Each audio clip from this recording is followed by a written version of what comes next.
सांख्यिकी स्वयंसेवकों से जुड़ी एक बहुत बड़ी खबर आपको बता रहे हैं कि बिहार के सांख्यिकी स्वयंसेवक जो है निकम्मेपन का शिकार हो चुके हैं। बिहार के सांख्यिकी कर्मियों की इसलिए नौकरी नहीं हो रही है कि वो 2-4 लोग पटना पहुंचते हैं और फोटो खिंचवाते हैं और फेसबुक पर डाल देते हैं और कहते हैं कि हमने धरना प्रदर्शन कर लिया, हमने इतना लोगों को जुटाया, हमने इतना लोगों को जुटाया।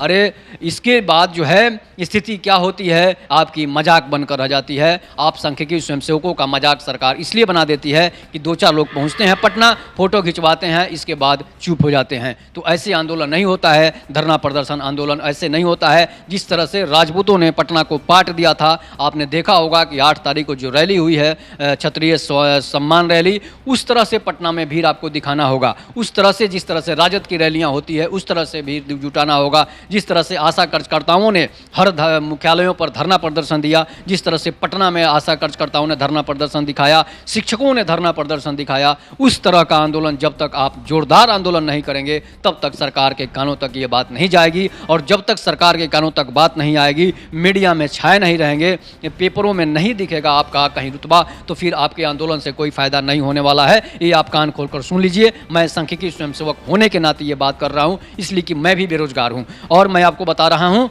इसलिए धरना प्रदर्शन, जब तक जोरदार धरना प्रदर्शन नहीं होगा, देश को आज़ाद कराने के लिए धरना प्रदर्शन किया गया था, लोगों ने क्रांति का बिगुल फूका था, तब जाकर देश आज़ाद हुआ था। तो आपको सरकार के खिलाफ क्रांति का बिगुल फूकना है, सरकार के खिलाफ आवाज़ उठानी है, नहीं तो फिर 2-4 लोगों से आपकी आवाज़ दब जाएगी, आपकी आवाज़ की कोई वैल्यू नहीं रहेगी। आप आशा कार्यकर्ताओं से सीखिए, शिक्षकों से सीखिए, समझिए कि 72,000 लोग थोड़े नहीं होते हैं। 72,000 में अगर 50,000 लोग भी पटना पहुंचते हैं तो आपकी रैली सफल हो जाएगी, आपका धरना प्रदर्शन सफल हो जाएगा। नहीं तो आप हाथ पर हाथ बांधकर रह जाएंगे। केस के चक्कर में जो केस खत्म हो चुका है, जिसको इसका कोई मतलब ही नहीं है, उसको खारिज कर दिया गया है। यहाँ तक कि विधानसभा ने भी उस केस को खारिज कर दिया है, कोर्ट तो खारिज किया हुआ ही है। तो समझिए कि आपकी जो है याचिका को विधानसभा से लेकर हाई कोर्ट तक खारिज कर दिया गया है। उस पर आप क्यों उम्मीद लगाए बैठे हैं, जिसका कोई अस्तित्व नहीं है, जिसका कोई वैल्यू नहीं है, जो केस ही खत्म हो चुका है। इसलिए आप सिर्फ और सिर्फ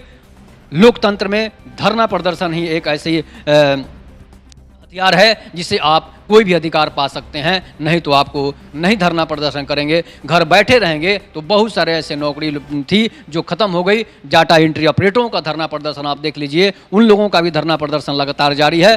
पंचायत वार्ड सचिवों का धरना प्रदर्शन जारी है। तो आप किस गफलत में हैं, आप क्यों बैठे हुए हैं? अगर आप बैठे रहेंगे तो फिर आपकी नौकरी भी बैठे रहेगी, चाहे आप 10 साल बीत जाए, 20 साल बीत जाए, आपकी नौकरी नहीं होगी। आपको इसके लिए लड़ना होगा, सरकार के खिलाफ आवाज़ उठानी होगी, धरना प्रदर्शन करनी होगी, विधानसभा को घेरना होगा। 2-4 लोगों से नहीं, उसके लिए कम से कम 50,000 लोगों की जरूरत है। 50,000 लोग रहेंगे तभी जाकर आपका आंदोलन सफल होगा। नहीं तो फिर आपकी नौकरी से आप वंचित हो जाएंगे, आपको नौकरी से हाथ धोना पड़ेगा, आपकी नौकरी की कोई वैल्यू नहीं रहेगी, आपकी कोई वैल्यू नहीं रहेगी। इसलिए आप सभी सांख्यिकी स्वयंसेवकों से आग्रह है कि पटना पहुंचे, लेकिन मात्रा ज़्यादा होनी चाहिए, 50,000 से नीचे नहीं होनी चाहिए, तभी जाकर आपकी नौकरी होगी, नहीं तो नहीं होगी। आप इस पर प्रतिक्रिया जरूर दीजिएगा। तब तक नमस्कार, जय हिंद, जय भारत, जय श्री राम।